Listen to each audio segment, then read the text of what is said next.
Hello everyone and welcome to part 2 of this impromptu Ruby on Rails 6 setup guide for Windows 10 thing that I decided to make. If you missed part 1, we set up the WSL2, which is the Windows Subsystem for Linux version 2, which is a mouthful, but it's basically just a way to run Linux on your Windows 10 computer. So in this case, we're running Ubuntu 18.04.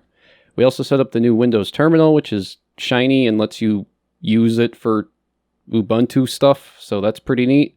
The setup that we're going to be using towards the end, you'll see a noticeable speed increase. I've actually included the time codes with the amount that I've sped up the footage so that you can get an idea for how much performance increase there is. But the drawback of that is it will no longer be available under the Windows Explorer, I think, but you can integrate Visual Studio Code with this Linux subsystem, and it'll still let you open the folders in a normal user interfacey way. So yeah, that's basically what this video covers and what the goals are, so let's just go ahead and jump into it. Okay, so for all of these commands, we're going to be using this How to Forge article, as well as one on Yarn. And I'm going to have all of these in the video description. It's kind of hard to go through these keyserver commands and say them with a straight face, because it's a lot of random strings of characters. So I would recommend grabbing them from the video description. A lot of this is just sort of editing through the loading screens and the update screens and all that as I follow these commands. Again, I'll have the gist and all of that in the description just in case you want to follow it that way.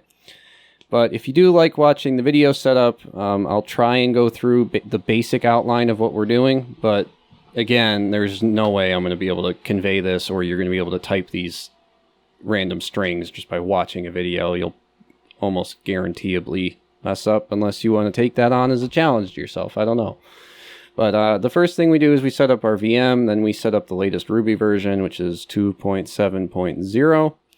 And once we set up the latest version of Ruby, we then want to get the latest version of NodeJS set up, because we're using this new WSL2 thingamajig. Because it's a fresh installation, we don't have any of this stuff. And once we get Node.js, then I think it's time to update the gem files, which we do, and we check the gem versions, which are great. We do skip, or I guess we modify this gem install Rails command. The article had it installing version 5.2, and I couldn't remember what the latest version was, so if you just use gem install Rails instead, it will get you the latest version of Rails without the hassle of having to hunt down what the latest version of Rails is. So in this case, I think it was 6.0.2. Once you do that, I tried to create a new Rails app, and I ran into an issue with Yarn not being installed. So I went and I found this article on how to install the latest version of Yarn, which is a few simple commands. Again, you're just adding keys and installing stuff. But once you have the latest version, which I think is 1.22.4, you should then be good to create a new Rails app, which is what we're going to do right here. First, I have to delete the old one, and then I use the Rails new command to create this Rails speed test application. And I'm calling it that because you'll notice here that I say I'm speeding this footage up by 1,000%, and I'm not kidding. It actually takes me, or it used to take me, this long just to create a new Rails application, which when I was editing videos was fine, because I could just go grab a cup of tea while I waited, 5 to 10 minutes for a command to execute. But when you're using this in a production capacity, or you're trying to start your own business or something, that's a massive time sink. And it basically made it so if I ever used Rails in a serious manner, I was setting up Linux on one of my laptops, or I was, dual booting off my desktop.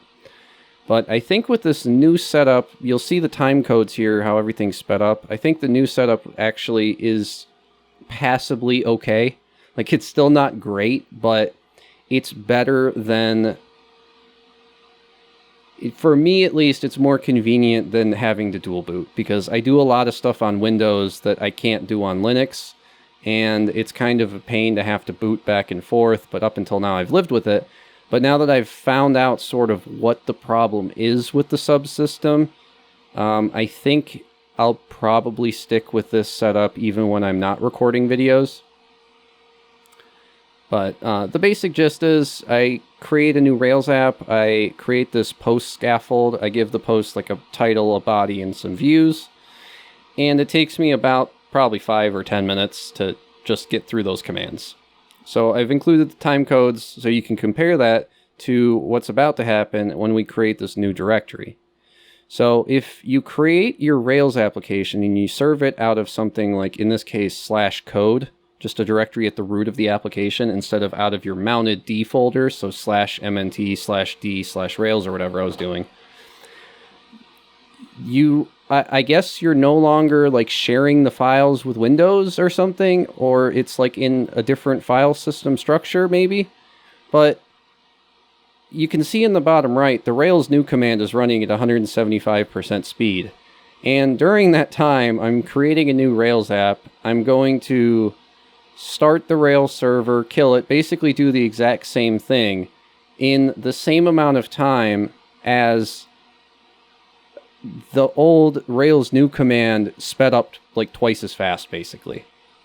And I think that speaks volumes for what knowing what you're doing can do for you, because it was just as simple as switching from, you know, the mounted folder to just a regular old folder at like the root of my installation.